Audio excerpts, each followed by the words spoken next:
But yeah, so we can go ahead and get started and do introductions, and then when Lisa comes in, she can go on. So I'll start. Jeff Adams, Community Development Director. Robert St. Clair, City Planner. Williams, Code Enforcement. Introducing Luke Williams. Yay. Welcome. Linda Beck Sweeney, Canopy Beach Vacation Rentals. Katie Helen Hagen, Administrative Assistant. Jenny Raitt, new member. Yeah. Lynn Introduction. Sinclair, Yeah. longtime member.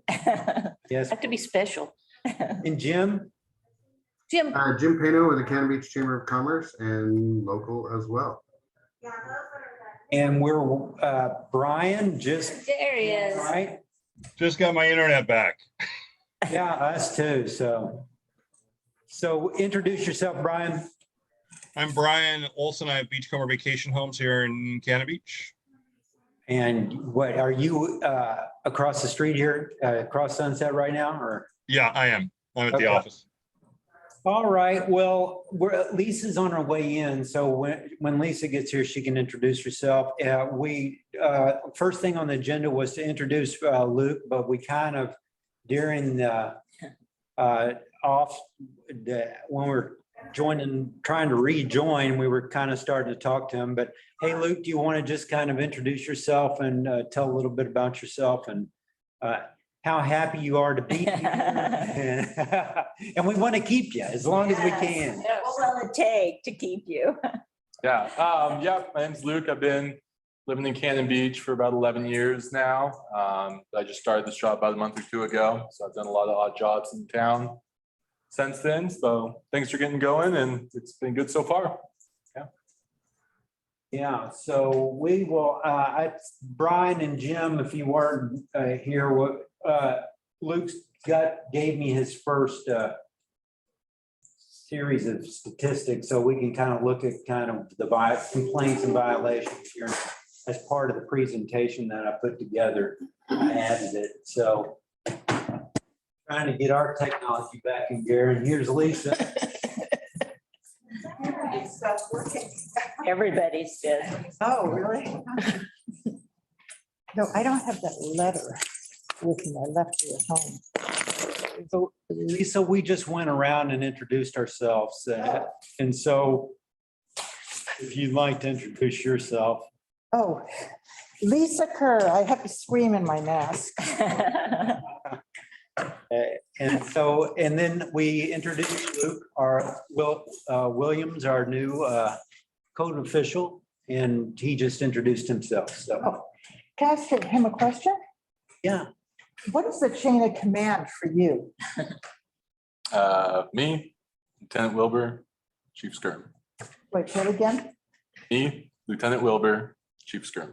Okay, so you work for the police department, actually. That's why you're all, okay. Yep, And do you just do code enforcement or do you do other stuff too? just Code Enforcement. Okay, great. And Luke, your main schedule will be. Oh, sorry, look at this. I don't know what's going on with this computer as well. So you're planning on working through the season weekends, right, as well? Yep, yeah, Main- Friday through Monday usually. Okay, Friday through Monday. I think I can wear this the whole time. Okay. Okay, I have one more question. So if you're here Friday through Monday and people call the non-emergency phone, is that what they do? With the email. We wait. Oh, okay, sorry. That's later. We're going to let Luke talk about, we're going to get into kind of the process. All right. That little bit later. We're just excited. Yeah, We all are. Okay, let's see. Can he handle can we handle tree permits too? Oh, my goodness. No, but Robert's, Now, you took it over, didn't you? I mean, answered us. okay. Let's see here, short-term rental.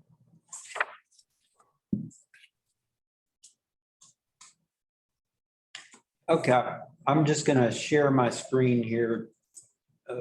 No.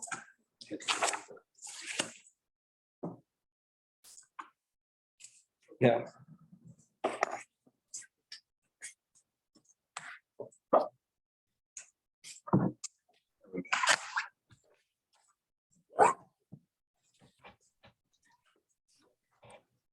This is why I have big desk. Okay, I just want to go over the agenda real quick. We did the welcome and introductions.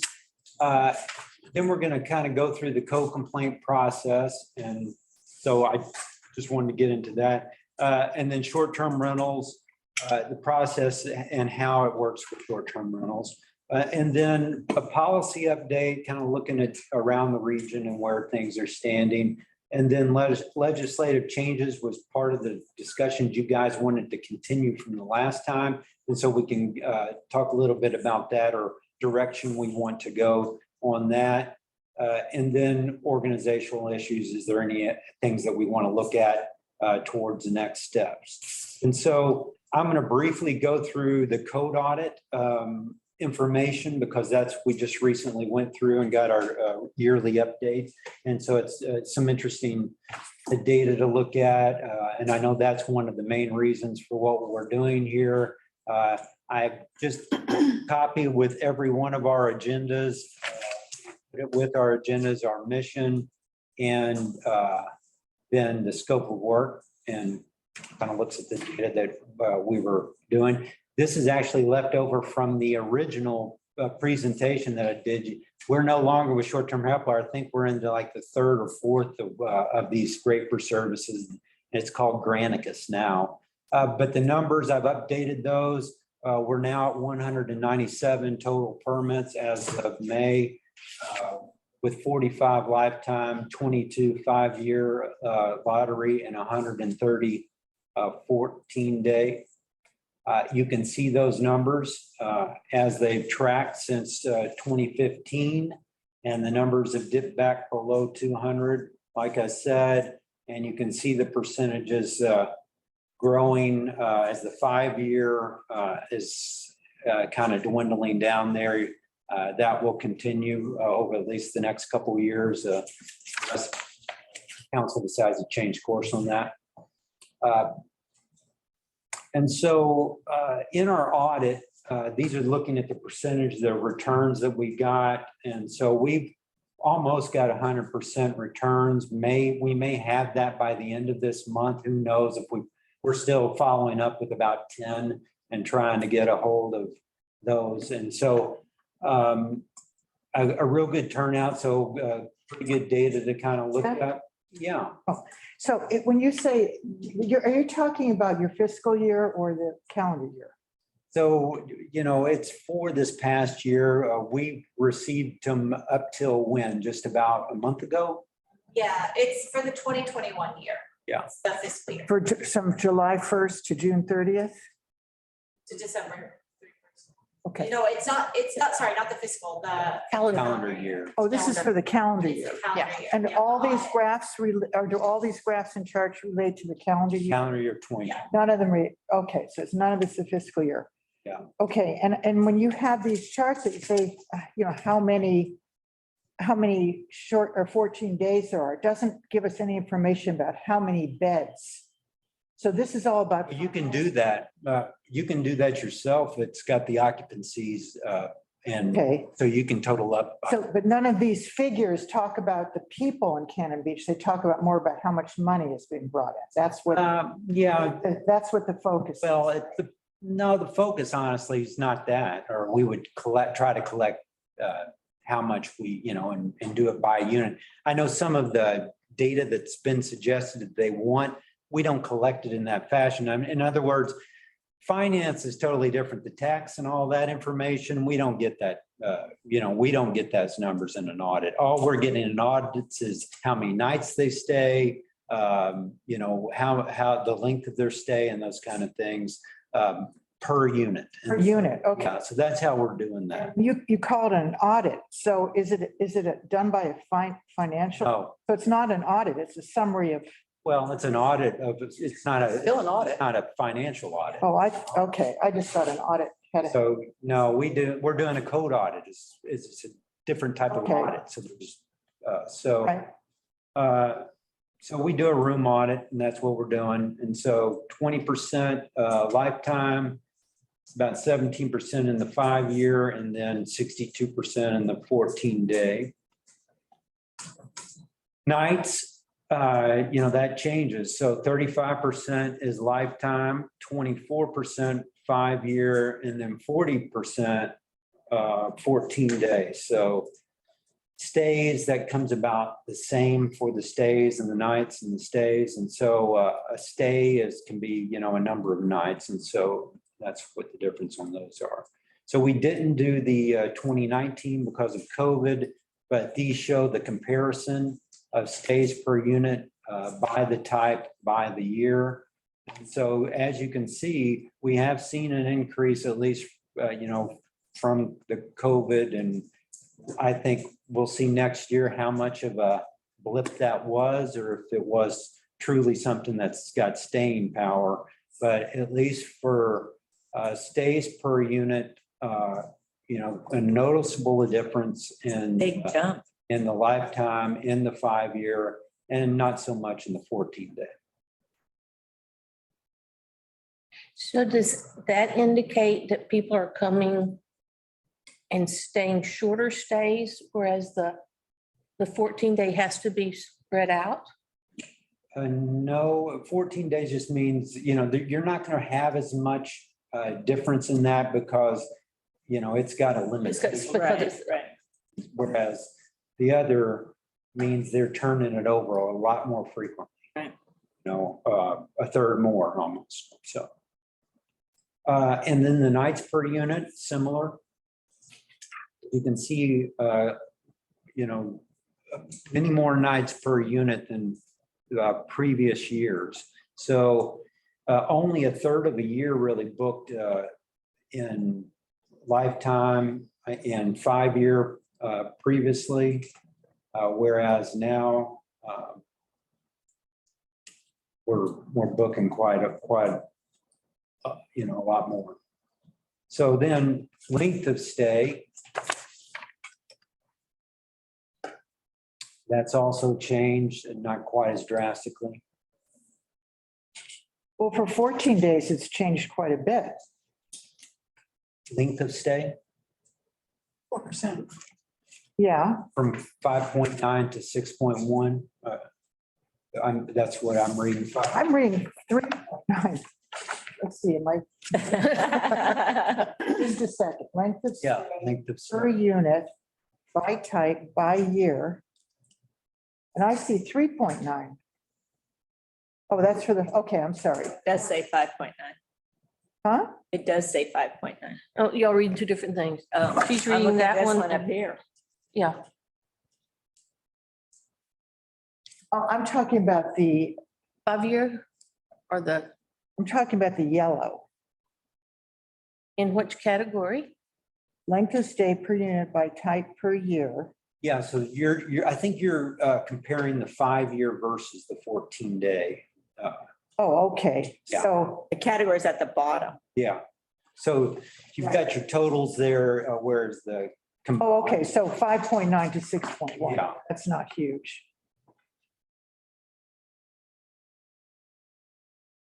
And then total number of nights by type by year. We've got the increase of almost, 8,000.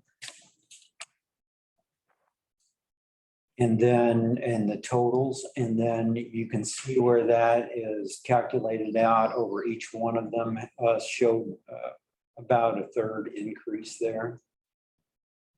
So that's like So that's a total number of nights per that type. So you're getting 24,000 nights in the entire city being booked. And then you had 8,700 in lifetime, 5,900 in 5-year, and 10,000 exactly. It's like hitting the lotto. but is that a 47% increase? It's a good increase. Yes, I'm saying about a third across the board. Yeah, it's a pretty. But for 14-day rentals, looks like to me like it's a 47% increase from. I'd say about 42%, I would say. And where does this data come from? From the property management or? Comes from, yeah, so an individual or whoever the property manager is the majority, you know, as that's another graph we'll have in here is what percentage are in property management. Uh-huh. But that's who, Is reporting this kind of, There's a, local rep. so the bottom line of this chart is there's quite a significant increase in the number of nights people are staying. Yeah. I think you did. Okay, let's see. Randy, can we mute you real quick? Yep. You go. Okay, and so let's go back to number of stays. That's up as well. Similar, about a third increase. Okay. And this is just the numbers. So that's all that I have just presented really in graphic form. This is the numbers of those.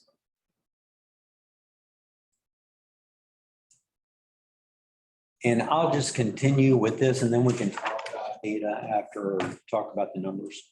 And so the property management, you'd mentioned that, depending on this, and this is property management, I consider major anything over, so 6 or more.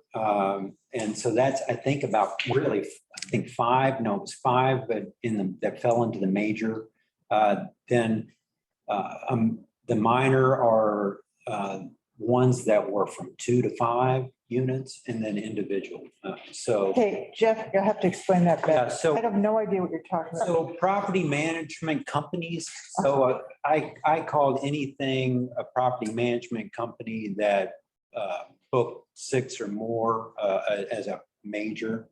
There's really only 5 of them, if I recall. I can get those and let you guys They know. book 6 or more for more properties. properties. Yeah, If property. So, They handle 6 or more. properties, you call that major. yeah, and honestly, we have, 3 of them that do a, 90%. Yeah, a large percent of ours. And so, and then the minors were at least a 2 to 5. And we have, quite a handful of those that do that, that just operate 4 or 5 of them. And then the rest of them were individual. So really about 2/3 of them are handled by the Okay, property I manager. need to ask another, I'm sorry. Okay, for the individuals that are handled, Yeah, just like it can be a mom and pop, or it could be somebody that's just doing, for somebody else. okay, are Airbnbs also handled by property management companies, or can they be? Sure. Yeah, Property management company could be but a lot of Airbnbs are not managed by, yeah. they don't have to be in Cannon Beach. But you do have to have a personal representative, Yeah, Local, right? a local, Rep, a local. yeah. huh? Yeah. Okay.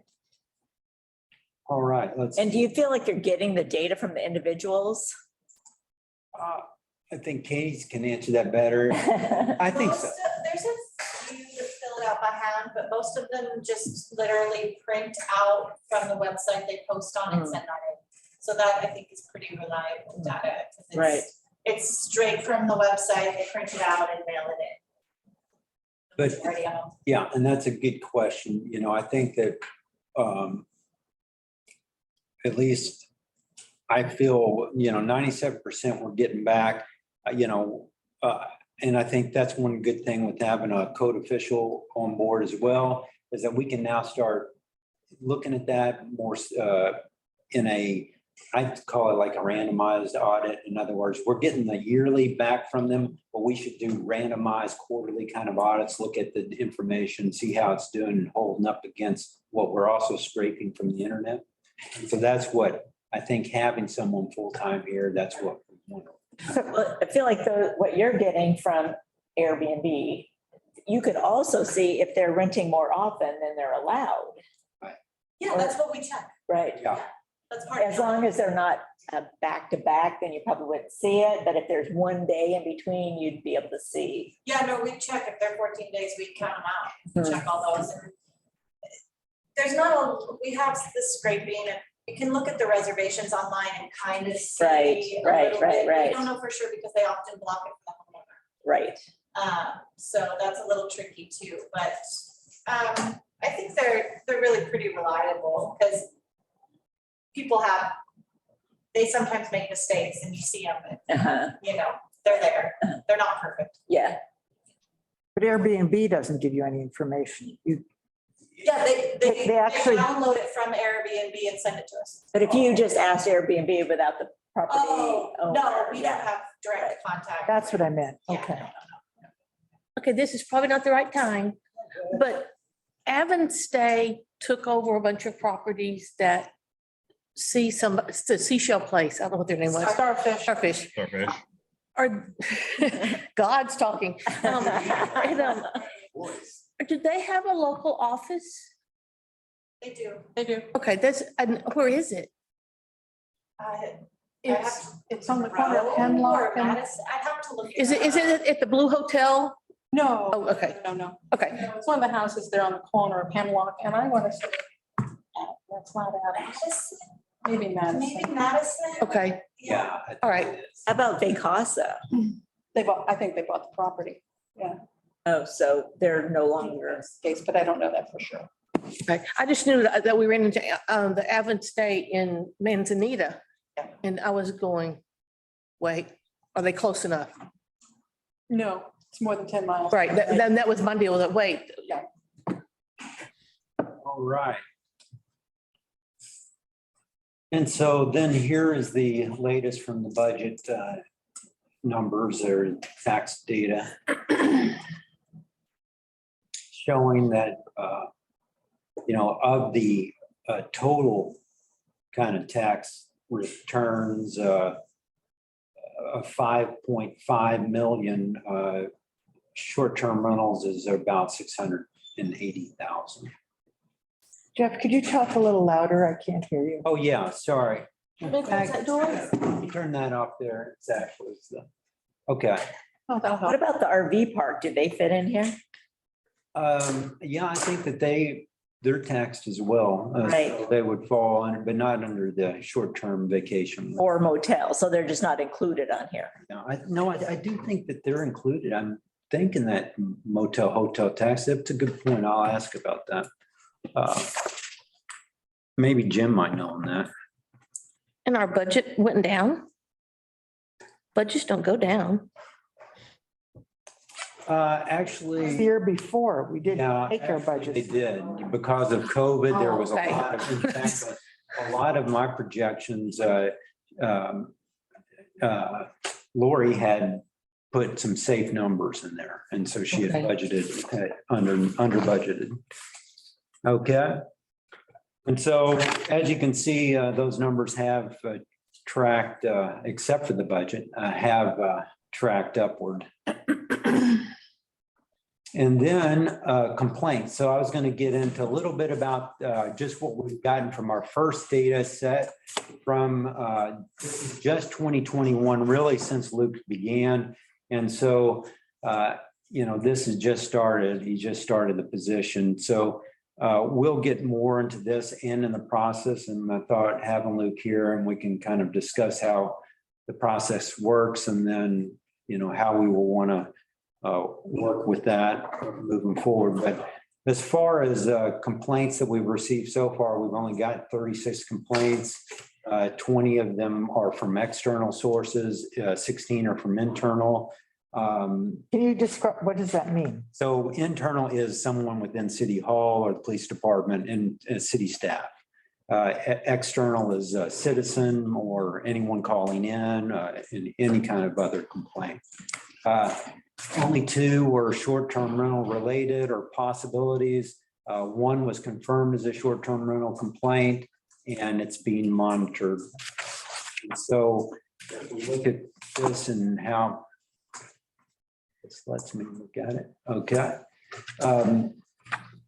This is how it comes out now, 56% are citizen, 25, a quarter of them were from the code officer himself. 17% public works, they generate quite a few, and then planning, just one complaint. Discovered by, like I said, these are that external, internal. Type of contact, in person, the majority. Mail, we should receive a quarter, and then referred to planning and blank. And then here's the different complaint types. So a lot of signed complaints, a lot of, looks like overgrown and rubbish. And we always have a lot of right of way and parking complaints. Parking will pick up as the season gets going, but right now it's only about 9%, but I'm sure that's going to turn around quickly. And right of way and parking, at least from the historical numbers, are really a lot of it, signage as well. So short-term rental there at 6% of it. And so just to kind of go over the code for violations and penalties, how it's done, because it's also another good time to talk about it with Luke here, and also with just doing the audit. Violations and penalties under 1777-100. Following is constitutes a violation. Note that each day of a violation is considered a separate violation for the purposes of the sanctions below. One, the owner has failed to comply with any of the standards listed in this chapter, or the owner has failed to pay the transit room tax. Or so we go through both things where they're not in compliance from or overbooking or whatever, or not paying the taxes. And so we handle both of those, especially right after an audit. We follow up on, I think, what, Katie, around 20 right now we're following up on. And so a lot of those come out in the audit. And so we start following it. And that's kind of a separate process where we work, the community development department starts working. We will reach out to Luke on certain ones, but the code official will be handling those others, those complaints coming in. I have a question on that. Last year, my neighbor rented all summer long, irregardless of, or regardless. That's a tricky word. She didn't really care about the 14-day thing. And I called or did the form online every single time, but the last summer's code enforcement said that the same type of violation at the same address, even though I might have put in 10 forms, it only counted as one. Is that true, or shouldn't it be 10? Yeah. And this says it should be 10. Yeah, so that's, if you complain 10 times, my thought is it should be 10 complaints. Right. And it should be registered 10 Right. times. And so we can talk with Luke how we report that. Now, his system because he works with the police system. Right. So it may only want it to be entered one time, but it's not to say that we can't work with Luke to get that reported as 10 separate times on our, because we work with different kind of systems. And so we can, that's why I think, having him here early and Right. We can start working on how we would like this reported. Right, because I never reported the same Person. Yeah, the same guess. Sure, yeah. It was only Yeah. the next one, it wasn't 14 days. And I took photos like you told me to. And I can kind of answer that. I mean, if you put in the online code complaint and then picked up the phone and called me, I'm only going to call that one complaint because we're talking about the violation of one property. Right. If they're doing it 10 times, that's gonna be 10 violations. Right. I would only track it as one complaint. Okay, so a complaint and violation are two different things. Ah, Ooh, I mean, you can Fine. pick the phone 5 times in a day and call me and say, hey, my neighbor is renting. right. But that's one complaint, Right. But I guess I was on it because it was the same address and the same type of violation. Yeah, even and if though- it's consistently happening, Right. yeah. It should track then, though, I think, as more than one complaint. And I think once the complaint comes in, then I'll monitor the property. Okay. I can respond to the complaint and let them know that I'll be monitoring the property or something. Why are, go ahead, I'm sorry. Well, I'm just wondering why the penalties are so inconsequential. I mean, it seems to me the first violation I can understand because everyone makes a mistake and everyone, screws up. But the second violation, it seems to me that it should be revocation of your permit because you're doing it on purpose. You're purposely being dishonest to the city. Why in the world would you not have a serious consequence for that? And a fine. Well, I would say that, at least as far from the audit side of things, I don't think that's necessarily always the case because I do think that often once or twice a year, sometimes they just make a mistake. Now, I agree if you see in an audit, 5 times, 6 times in a row, they probably know what they're doing or they made the mistake. But, a couple of times a year, sometimes things just get out of whack. But, I do agree that maybe third or more, they know what they're doing, so. So That's from the audit perspective. I know maybe from the other side, just a complaint perspective, if you're going back to the same property every time, I totally agree. And so it may be something that we separate out what we're talking about or granularly define violation more, right? So a code complaint violation could be a separate type of violation than a violation that arises from an audit, an audit violation. Well, and this is interesting, like a suspension of permit for 30 days. Well, that if it's in the summer, they're totally booked for those 30 days. Yes, we have had to do that and they definitely are not happy when we suspend that. Nothing happened to them last year, did it? Well, my neighbor, I thought she got a fine Yeah. and that's not even on here. And, okay, It's in another area, there is Oh, a fine, you yeah. can get up to $500 a day, Yes. Right. but it's in a different section. it's in 1777. this is 1777. Yeah, we can pull that up, just the general 500. That's any zoning provision. In other words, this speaks specifically to a violation within the short-term rental section of the code, but we also are always within it because our short-term rental is under Title 17, Chapter 17. That means that it's also part of the zoning ordinance. So we also have that ability to do $500 a day. That's every violation. Mm-hmm. That's where that comes from the Yeah. zoning. So if we as a group just made a recommendation that they up the penalties, that's how you would do it. There would have to be Like you said, have a discussion about, whether it's both types or all of them, or like you said, shorten them to just 3 or, that's what I would discuss, talk about the different types. That's why I kind of wanted to go over this today with Luke as being here as well. And, like I said, I think it would be probably a great thing to keep aware of over the summer as we start seeing more and more of those types of violations. We report back to you guys from how our audit process went on going after violators on that. Because I think this is a good point to start saying, well, what do we want to kind of keep an eye on and how does that play out? But that we really don't have, without really having good data on complaints over the last 3 years, really. I think that's what this summer and season would be a great opportunity for us to look at and collect data. So Jeff, correct me if I'm wrong.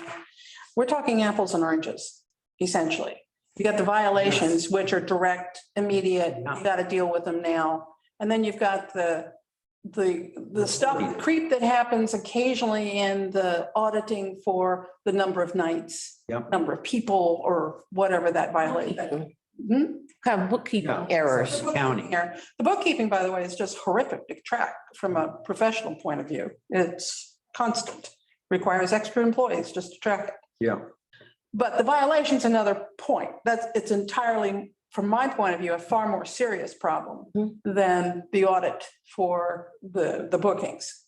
which occasionally happen. I mean, no matter how hard you work at it, Yes. how many times you check it, there's going to be one that creeps through every now and then. And it's not intentional. Right. It's just not intentional. It's just an accident. Right. Violations are intentional. Yeah. So I think we're talking two different subjects here very clearly, and one is far more serious, and from my point of view, than the other. And most of the violations are not connected with the property management. Right. Right. Yeah, Yeah. no, there are people who On are that, I think. supposedly monitoring themselves. I think probably 99.9% are. Yeah, the property managers are trying to be on. Right, because right. It's I in know. our best interest, and we want to keep neighbors happy. Right, So, right.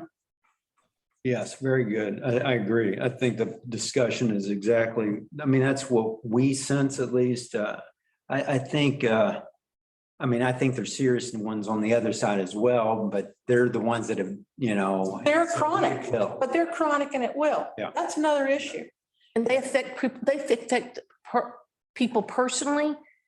Whereas having an extra day doesn't, it's the renting out your house without a permit or doing it wrong Yeah. really affects the We neighborhood. don't care. There's people who don't care about the 14 days. Yeah. Next door neighbor, but just rent it, For and. $700 a night. Yeah, sure. So are you suggesting that we collect data over the next 3 months, then come back and try to maybe refine?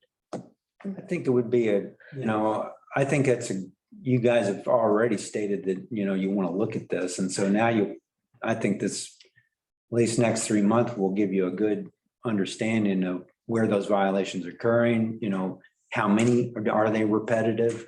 And I mean, some of the numbers should already be there from the online form that we can send in, or calls to the non-emergency number. Those should be recorded somewhere.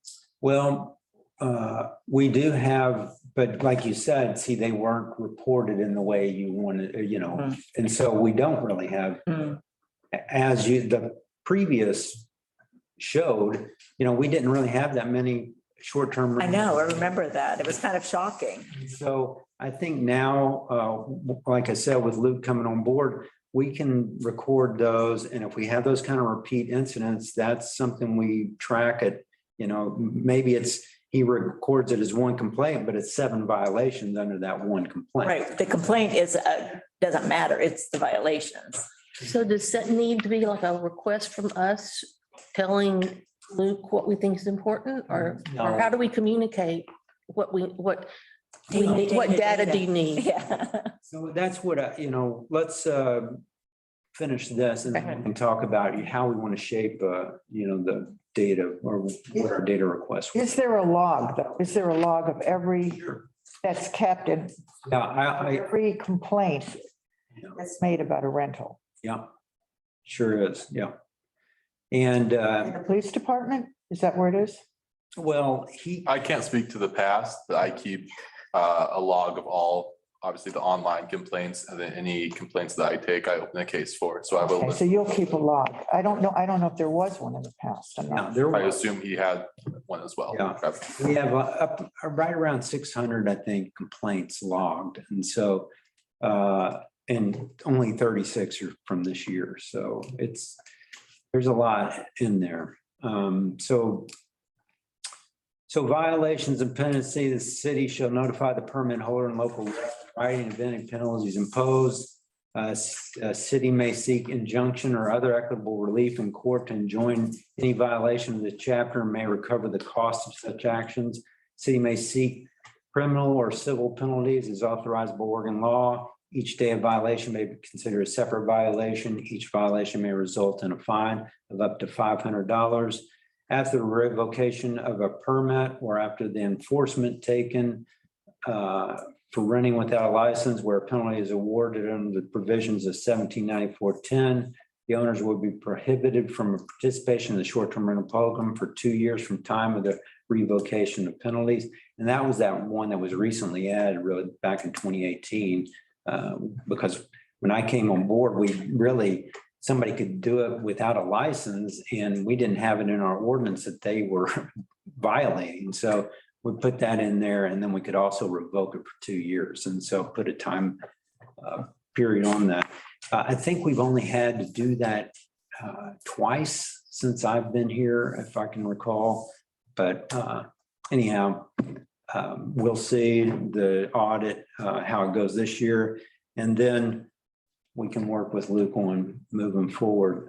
We brought up the local rep earlier. You know, what is that local rep where it has to, that's 177780.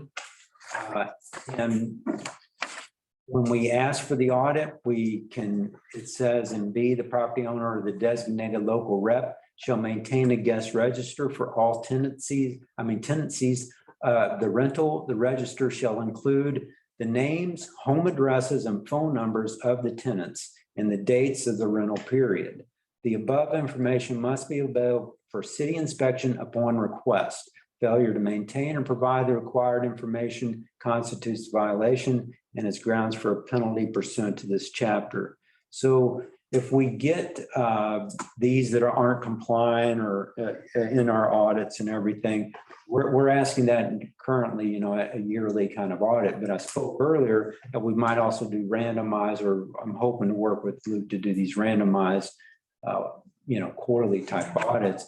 And that's where we'll select, say, 10 and do an audit, and we can request at any time, as this says, to see the records at that point. And that also gives us the ability to some of these 10 to 20 that we're looking further into, that it had some multiple violations. We can also put them on notice, as we've done in some letters saying, you know, just want you to know this section of the code allows us to check the record anytime and put you on notice that we're going to be doing that. And so. Is there any way of really knowing if the individual local representative is actually local? Or Yeah, we can call, we can do, and you know, I don't think I've done it here, but in another place that we would do that as an audit. The person had to be here, you know, right, within a certain time period. So, you know, yes, we can verify that and just make sure. or was it Arch Cape is requiring 2 local reps? Manzanita. Yeah. Because Lisa and I both, I listened to those meetings from Manzanita after the last short-term R meeting, and they're definitely a little stricter on their local representative. That local representative has to actually read their requirements and sign it themselves, not just somebody writing their name on the paper. We have that as well. Oh, we do. Yeah. I didn't see that on the Apply a form. local address. It's on the local representative form. And so I so good. They Yeah. sign saying, I take on these responsibilities. This is the local address, and I was just wondering about people that have gone to the grocery store and are gone 2 hours and you've got a local rep you can't get a hold of. Do you have the 2 people listed as a local I rep? thought Brian had that as a good idea at the last meeting to have That's where 2, I got it from. Okay. because, you know, you might go up to watch a Blazer game or whatever. Right. You still need to I do have, believe that's where the weakness is with the local rep. With management companies like ours, we have a number of people that are available, but with individuals that are doing it on their own, I really do believe a second local rep is a good idea. Yeah, and you know, that's another thing, I guess. Speak of that, and you want to know if it is a pain point, or, you know, are we having issues with that? Would be the first thing that we have. Right, I guess that's true. Right.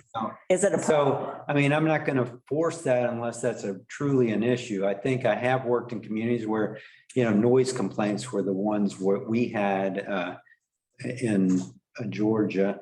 And yeah, there were some, you know, people that were continually having noise complaints with their short-term rentals. I just haven't seen that. I mean, we're going to have perfect opportunity to collect this data over the summer and see how short-term rentals play out. But that's what I think we have to, it's a great point for for Luke to collect. You know, is he having trouble reaching these people? And that's what, you know, that should be a field within his, you know, he shouldn't have to be calling 2 or 3 times or 2 or, you know, 2 or 3 different people. So what we've done, and I know Lynn asked something on this, so I wanted to kind of bring this up. And I'll go into this. We got I'm gonna leave this screen real quick and go to our website. So on our website, a few things here. So if you go under services and you go to the short-term rentals tab, under that short-term rentals tab, you can get the current short-term rental permit list. And under the short-term permit list, we have the owner's name, the property address, the name of the local rep, the telephone number of the local rep, their mailing address, the occupancy, which was brought up earlier, on-site parking that's required there, when the permit was issued and when it's expired. And so we, excuse me, but we have that for each one of the ones. That's updated fairly frequently. Is it monthly, Katie? Yeah. So that's updated monthly. So every quarter though, I go and take that and then I make that into that map, that short-term rental map. So Your map is vastly improved. well, one thing I want to just bring up though, because you brought it up, Lynn, and it's a point that you guys can discuss what you want, all right? So I have not put, and I'll tell you the reason why, and then you guys can talk about it and tell me what you want to do. But I have not, as you see, I'm only putting the last name of the owner, the street address, and then the management company and the type of permit. I don't put the other information. I can put any of that other information, but my goal, and I think what we're going to try to do is like for this page, our goal should be for them, if you have a complaint, to put that one. And so on this page and every one that's associated with short-term rental page, I think we should put a notice. If you have a code complaint, please call or please contact our code official and then link it to that code complaint form. Because we want to direct everyone's complaint first to them, because then you guys can see how many complaints come in on short-term rentals. You had said you should list the phone number of the local reps. That's why I haven't, because I want people to follow. Okay, right. We're not going to have it tracked if we do Right. that. So that's my thought on that. You guys can discuss it, but I did want to speak to that because Lynn brought up a good point on that. She hadn't seen that. Hadn't seen that I'd put or she wanted to see the phone number as part of that. And I said, well, let's talk about that before we go that route. I agree, because it's not really going to be a violation if I call Right. the neighbor. Yeah, and well, we just won't know and it won't Right. be undercounted, I think, if we don't. If we can get people to call the police. Yeah. There's so many Well, or people, fill out the there's so form. many It's people easy. that are like, oh, but it's like, you then quit complaining. So If you're not going to do anything. on that point, so we will put that on this page, our short-term rental page. We will also put it on our page that I was just on, the map page.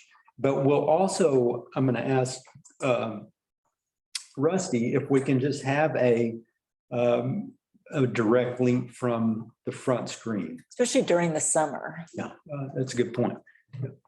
Directly from, because I've had several people say they couldn't find it. Right. It takes a little practice to get to It these does. places. Right, but they couldn't find the complaint form. I have it written down because otherwise it's like, It's a series of things you. And so, let's see.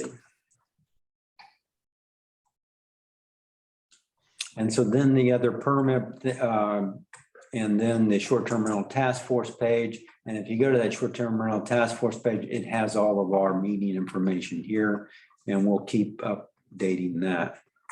So let me, When someone puts in for a short-term permit, who does the initial,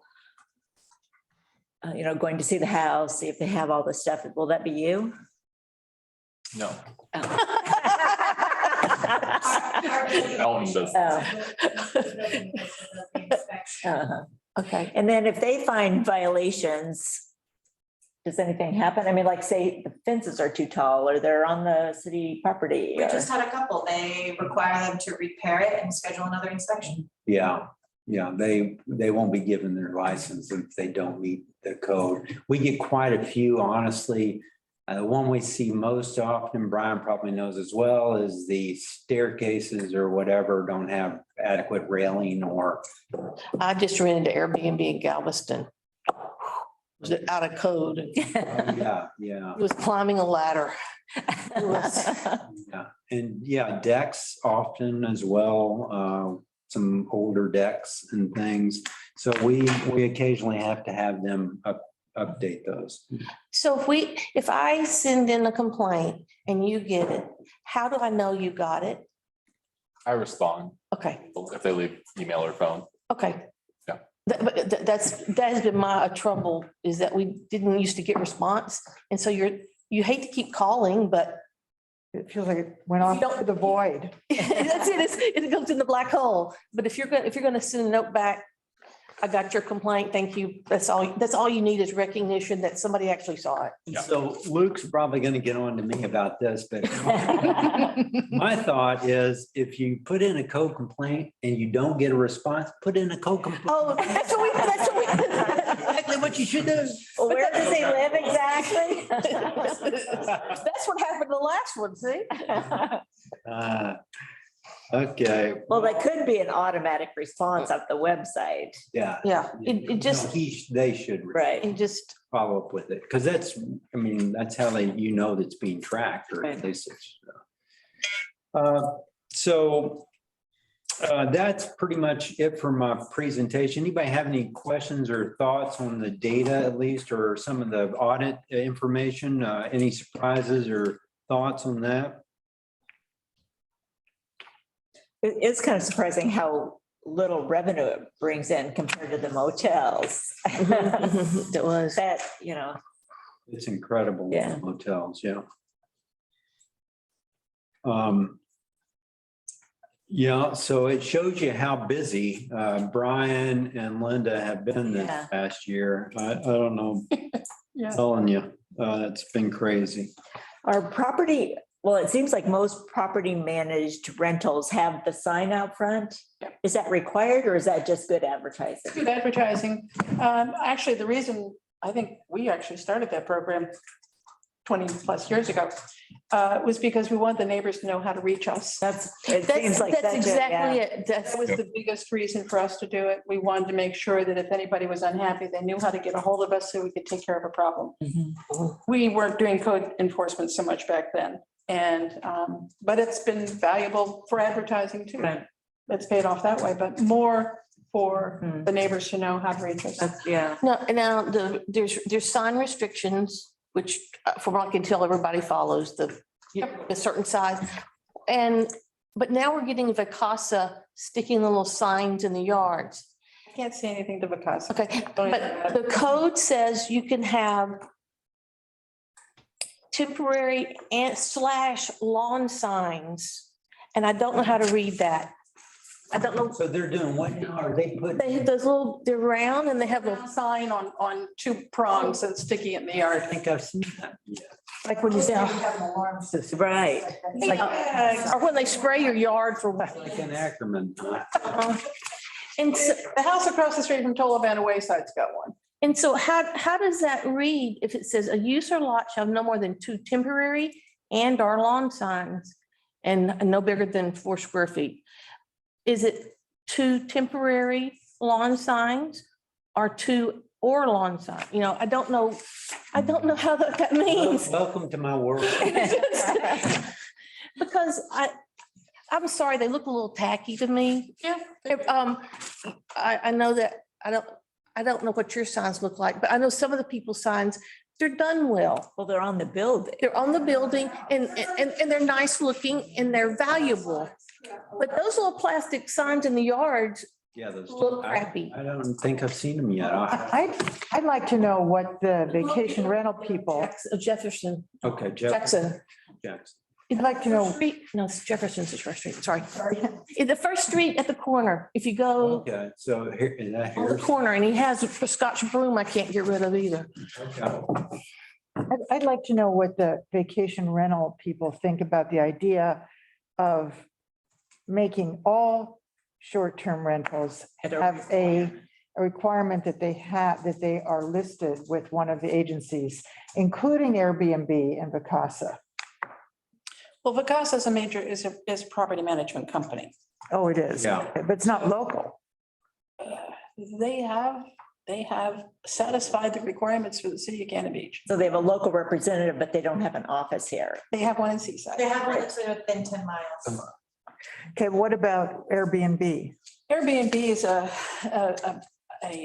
company that takes on vacation rentals. It's individuals put them in. Airbnb doesn't seek them out themselves. Right. They're just Like like VRBO or Booking.com. They're all the same. They're all So the same. Airbnb is just one of those guys. how would you feel if every short-term rental in the city of Cannon Beach had to be hooked up with one of the agencies? Well, I probably would have a hard time with it right now because of the economy and the lack of workers. So you couldn't really take on more. I would have a hard time taking on a great deal more property. I mean, we take them on, they come, they go, they churn constantly. But yeah, to take them all on in this economy would be kind of tough for all of us, I think. Brian, what do you think? I think the same thing, and I think there's some out there that Linda would probably agree that we don't necessarily want. You know, I don't want the chronic abusers, because I've had a couple of those that we've let go. And it's because of that. They don't understand the rules and they want to play by their own. And if they don't play by our rules and the city rules, we let them go. So there is a group out there I just assume not have. I'm total agreement. I mean, and for the reason that Brian says, I mean, that's another whole part of that is that until you manage somebody's house, you really don't know unless they have Who they are. history of other companies that you care about. You don't know what you're getting until you're in it. Yeah. And you're then in the middle of it. And you may have bookings that have to be managed regardless of how your relationship is with the homeowner. So, I mean, there's lots of issues with taking on everybody and requiring. So the only way to really do anything about it, people using Airbnb illegally, it would be to have do the code in violation. Can I ask for one clarification there? It's not using Airbnb illegally. Right. It's Airbnb, it's Booking.com, it's VRBO. VRBO is as big as Airbnb. Yeah. And they're doing exactly the same thing that Airbnb's. Airbnb is just the easy target because they've made them. Any of the booking It's the companies. homeowners that are allowing. Owners that are the problem, not the conduits. So then that's where Luke comes in. Well, and that's we need the data. That's collecting the data. The data that you're talking about with Airbnb is also with Booking.com and VRBO and others. They're the three biggies.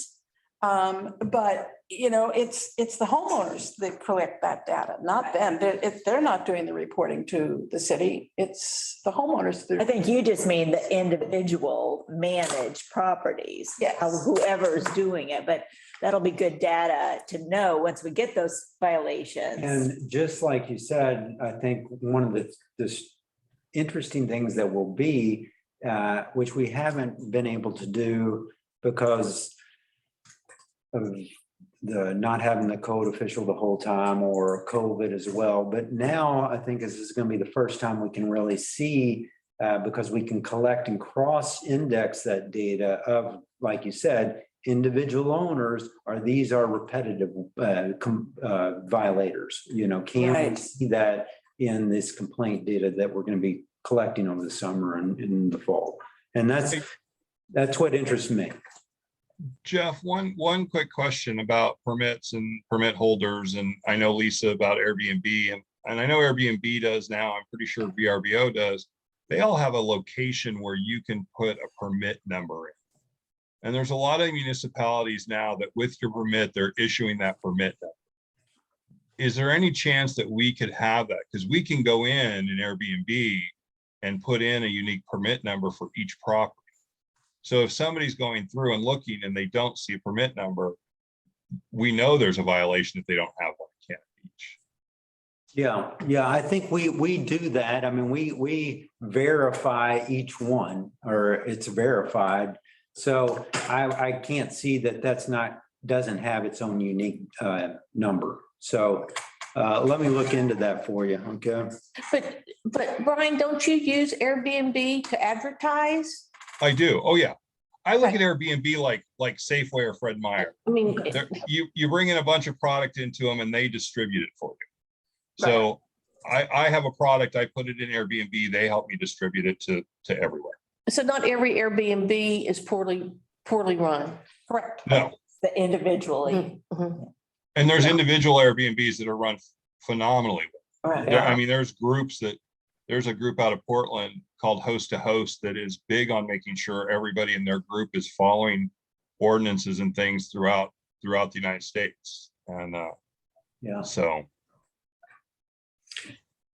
Yeah, let's see. So as far as, let's get into a little bit of this short-term, regional short-term rental policy changes. I know, let's see, the county, last time I checked, was still in moratorium, and we're still reviewing things, new ordinances on theirs. Trying to think if there was any others actively looking at. Jeff, I think that's going to go to a vote tomorrow night. Oh, is it that soon? I think so. I think there's a few commissioners that would like to see it wrapped up before the end of the fiscal year. And the county provided the information that they wanted as far as workforce housing costs.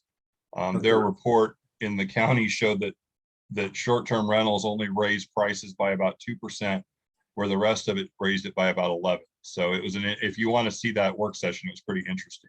Yeah. But I think they're going to make a move on it tomorrow night. Yeah, I read that. I did not see it. I'll have to watch it. The other thing, I know that Seaside, from my understanding, dropped theirs. They were looking at it and then they tabled it or dropped it last time I checked. Their Uh, moratorium. Yeah, moratorium. Weren't they talking about limiting or something? That's Well- what I believe Seaside was doing. They are Talking about it. starting to, they're looking at their density ordinance now. And they're looking at lowering the density from 40 to 30% off the prom and moving the prom from 90 to 100%. Wow. Yeah, So they're looking at density issues right now. okay. And then let's see, regional and affordable workforce housing discussion. Just wanted to let everyone know, because like Brian said, there's, people are looking at that connection and everything. But, and we also know from the workforce perspective, how difficult it is to get and keep workforce. And so the city and the other jurisdictions are doing a regional meeting in July. And so we'll be involved in that work and discussion. And then we have the Cannon Beach TSP, which is before the Planning Commission again at the end of this month for the adoption of the TSP. And then we have a code audit, another work session coming up on that. And so all of those are moving along. One of the things that's been discussed, at least for moving or maybe a track 2 type of changes, is a workforce housing kind of accessory dwelling unit provision. And that, could have implications on some of that. Do we have a count of how many ADUs we currently have and how many we use for workforce? And you can't short-term rent. No, but a month, Right. but months, Right. shouldn't we, that's the first place to start is what do we have? It is. Well, one of the first places to start would be to actually, like you said, to have good understanding of how many ADUs we have, and we don't really, because it hasn't been something that we keep track of or collect data on. And that's one of the things we want to do. And regionally, we also want to do that is start tracking that better. This is kind of off topic a tiny bit, but I'm sure somebody's read the stupid email that's going around about how you can't make enough money off of a short rental property to pay its note. It was in our packet. Was it? Oh, sorry. Oh, there was so many in the email too, guys. There's an email, these emails driving. Anyway, if that's true, then why isn't it just as profitable to rent it to short-term, for workforce housing? If you're not barely making your note. They want to. Because it's not They want to true. use it. Okay, see, I They wanna use didn't. it. Yeah. Okay. All right, never mind. You know, they've got 500,000 plus dollars invested in it. They want to use it. Okay. Yeah. On ADUs, are there state requirements or is it always up to the city if you allow ADUs or not? Or does because the state's getting involved in The that. state is involved in that, and so state, does require accessory dwelling units or allow, to allow. And we've done that though since Right. 17, I think, or so. And that's part of it, like lot percentage. Yeah, so that will be part of that, and that's going to be at the code audit Right. discussion. So I think we'll look at probably track 2 changes I just was talking about would be for like a workforce housing ADU component, a tree, some tweaks to the tree ordinance, and then what was the third? What did you just bring up? I don't know. I don't know. I couldn't tell you what. I have it. The historic cottages. Sorry about that. I thought you had said that. And when we talk about workforce housing, do we have a descriptor as far as what value of that? Is it a house from 200,000 to 400,000? So that's going to be part of the regional discussion. Okay. Usually, there are definite terms from the HUD, from the Housing and Urban Development, from the federal government on what is affordable housing. And they have generally, it's kind of the state says up to 120% of the AMI, area median income, is in that region is then what's called workforce housing. But what the models from like the Rocky Mountain and the mountain town communities, resort communities, who've been kind of working on workforce housing since the 70s, they adopt more of a local. So it's on deed restricted housing for people that live and work in the community.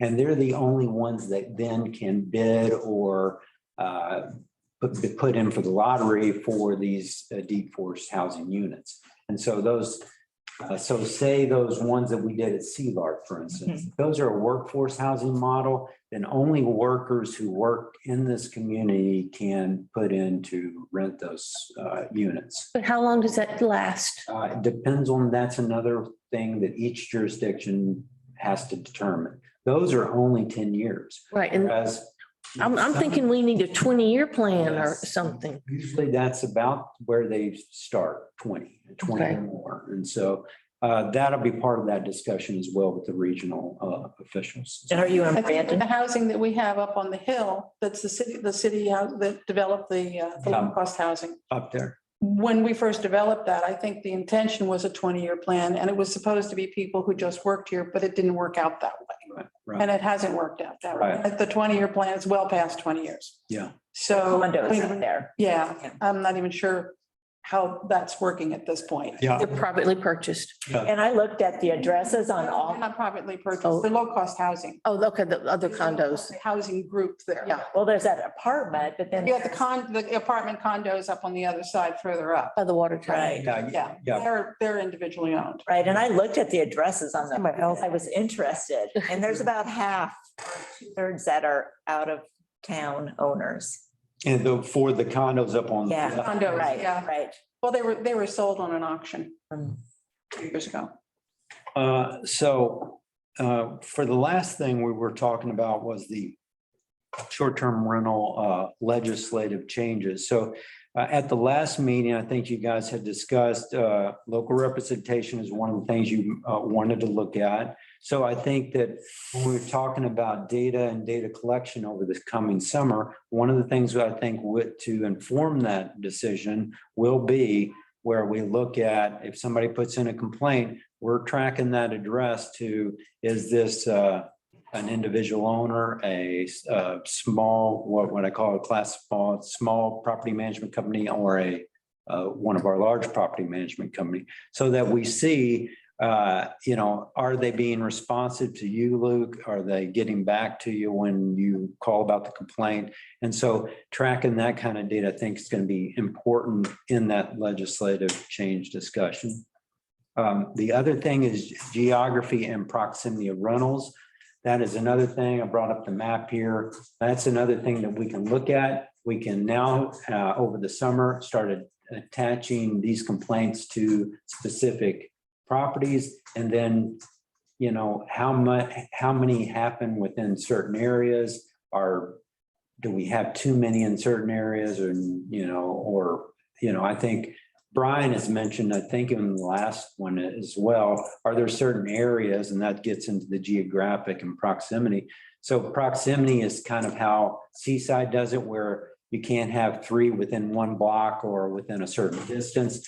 Geographic is more like you can't have them in Haystack Heights. Okay, so those are 2 different ways we might want to start tracking not only where they are, but intensity of use, which showed that it went up about 1/3 over this due to COVID. We'll track that over this coming year as well, and, you know, somewhat post-COVID, if we want to call it, and see if it holds, but then also complaints. And so I think the 2 interface in the types of residential areas we're in, and then the frequency and intensity of that use, and how good of users or local reps that you have associated with those properties. And so, are there any other kind of issues we want to track or make sure that Luke is collecting the data on, is I guess my next point. Well, I'm interested in the penalty issue. That, again, will that will probably have something to do with what kind of information we get from Luke. But I think the penalties have to be stricter. Yeah, and so on that note, Lisa, are you saying you want to track to say, for instance, last summer's instance? Right. Are we, you know, is this happening repeatedly? And are we following up and, you know, citing them and doing that? And is it having any effect? If you're renting your place for that much money a night, you know, the fine can, I don't know how many times fines are even assessed. Yeah. So if they do a cost benefit analysis, getting a slap on the wrist every couple of weeks is worth it to make all that money on renting their place over and over again. But losing your license or your permit for a month, that's a big deal, especially if it's the summer. Entirely, or losing it for a year. And that's what I think should happen. Just, I think you really have to up the penalties. Yeah. And I think that one of the things that we learned from that too was a contact number, just because it's a Cannon Beach number, doesn't mean it's valuable. If you're not in town. So It's a business number that isn't. look at the data on how you can contact, how many times people can't contact the local representative, because not many people are here 24/7. Right. But the company has a representative, a rental company. Yeah, I don't think there'd be a problem with the rental company. No. It's just the individuals.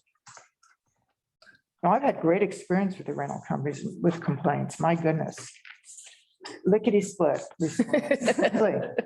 Well, Luke, you'll be learning from the master of charts and all sorts of graphics. Data. Yeah. And so I passed out Randy Neal, we have brought up Randy's email, and then also Jim had sent in. And so I don't know if Jim wants to discuss any of this or.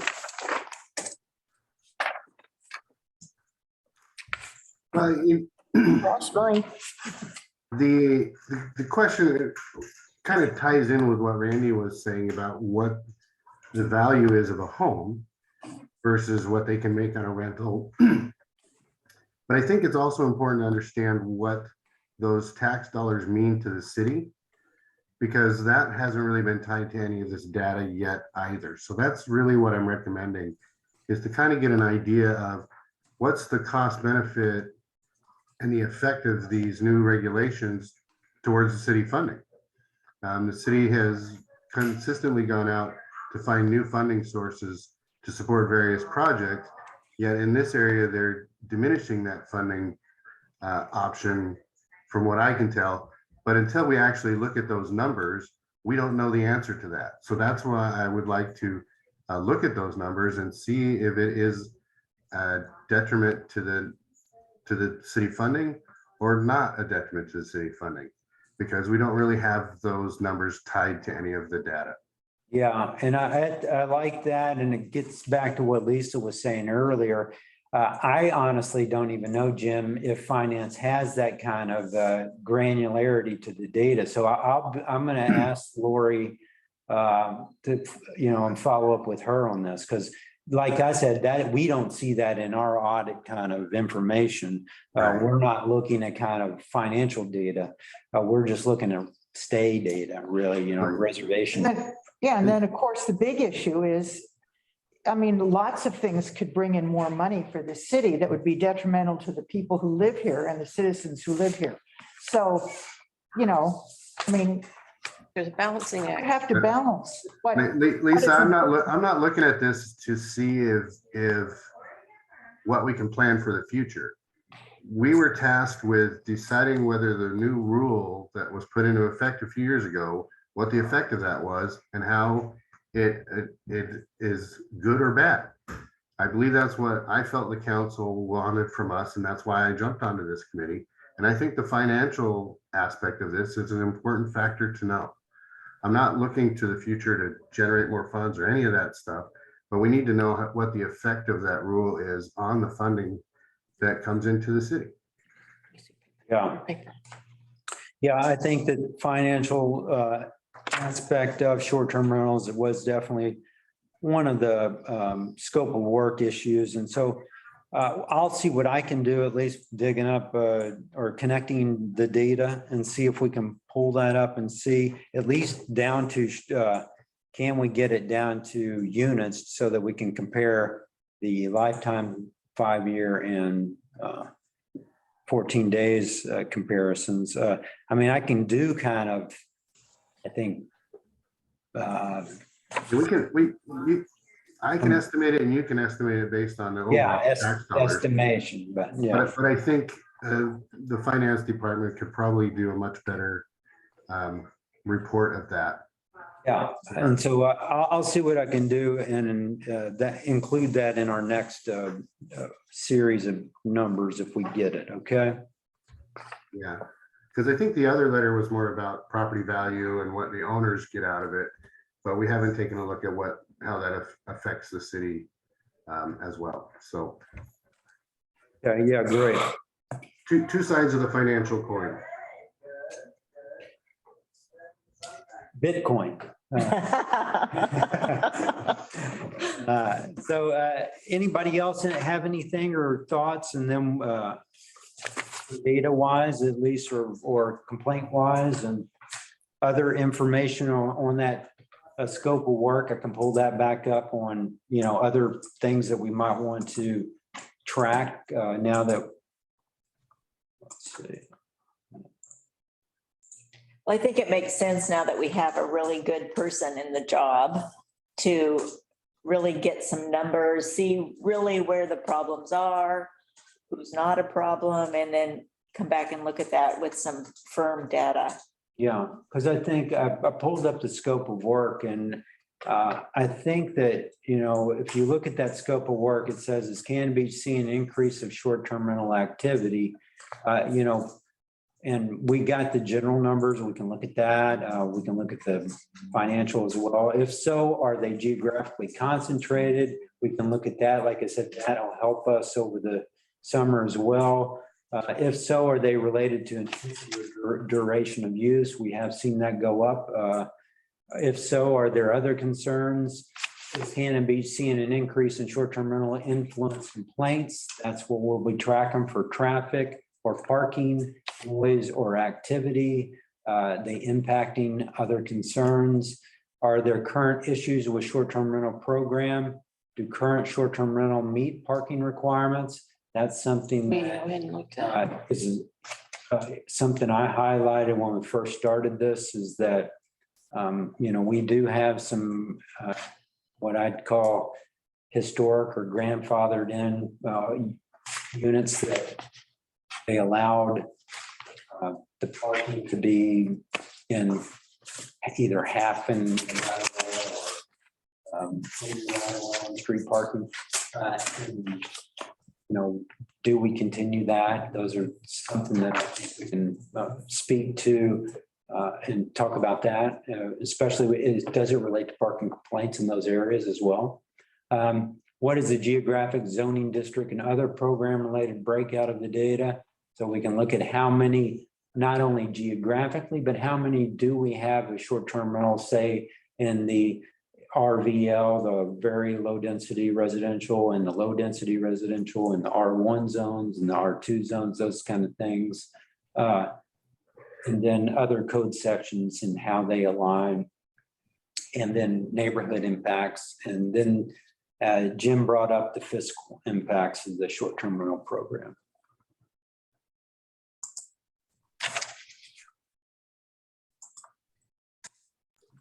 Lots of data. You should be happy, Jeff. Yeah.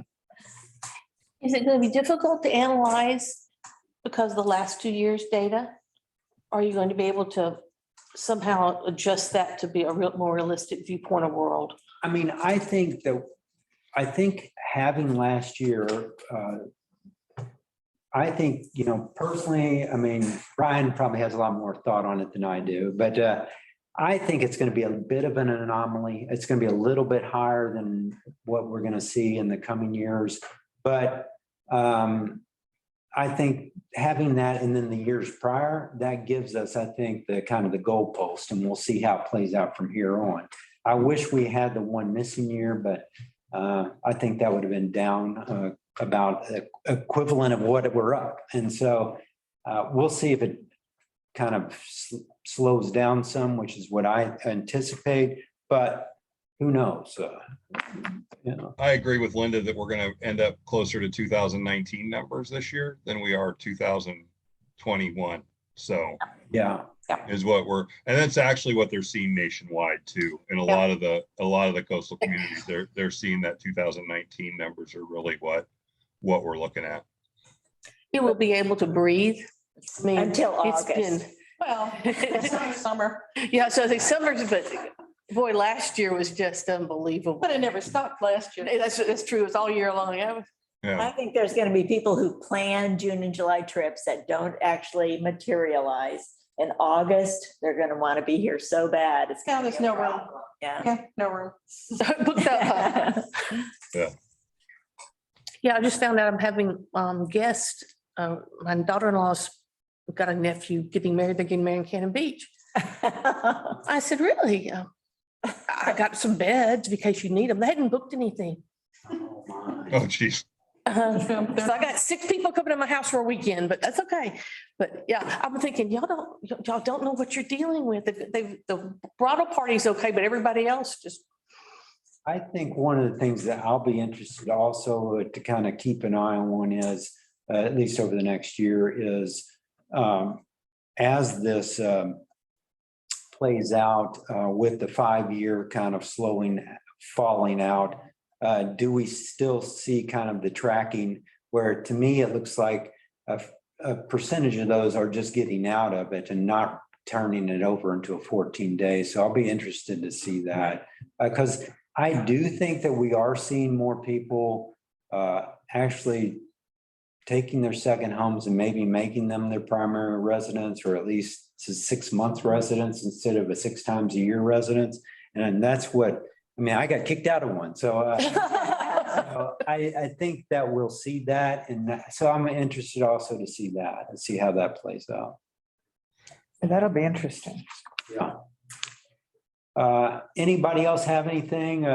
We have till 4 o'clock, but I think we've handled pretty much all the things I'm I kind of wanted to get through. And so I'd turn it over to you guys and let you all take it from here. For me, I thought it was really good information we got on everything and really kind of a good plan with summer ahead of us. We can get some good information and then work from there.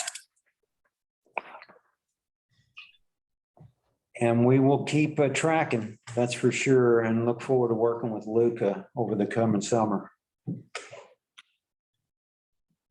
All right, well, if no one has anything else, won't keep you. I appreciate everybody's time. I know this, we're getting ready to get into the part of everything. And so please stay attuned to the TSP, the code audit and all those other things, because they will have implications on short-term rentals going forward. And we have our next meeting, So the next meeting, September 7th, first, second. Hang on. second Tuesday or the first? Wait, is it first Tuesday, first Tuesday? Yeah. September 6th is what I Sixth, have. the 6th is this, the first Tuesday. Okay, first Tuesday, yeah. Okay. Believe it or not, it really helps to know ahead of time. Yes. It's critical in my calendar. Oh, yeah. Yeah, Go ahead and tell us. When is Labor? Go ahead and tell us the the net, let's, Katie, last the one, last one, December. pull it up. So is Labor Day the fifth? December 6th, you told me. Calendar. I think that's what it This is. would be the day right after Labor Day. Okay. It'll be the 6th. Right. December 6th. The next one would be December. Mhm. Oh, the address, 197 Jefferson. It's on Spruce and Jefferson. Oh, okay. They have the little signs. 197 Jefferson. It's kind of on your way home, sort of. Eastern, No, west. oh, west.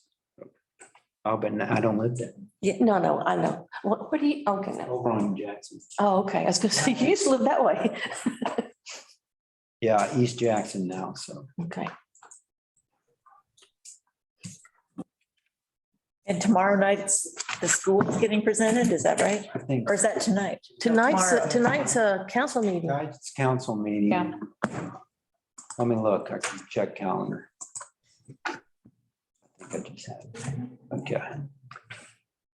So we got a work session.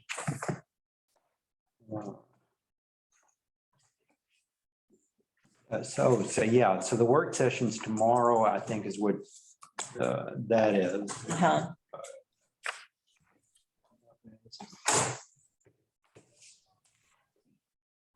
The outreach event, yeah, I think that's it.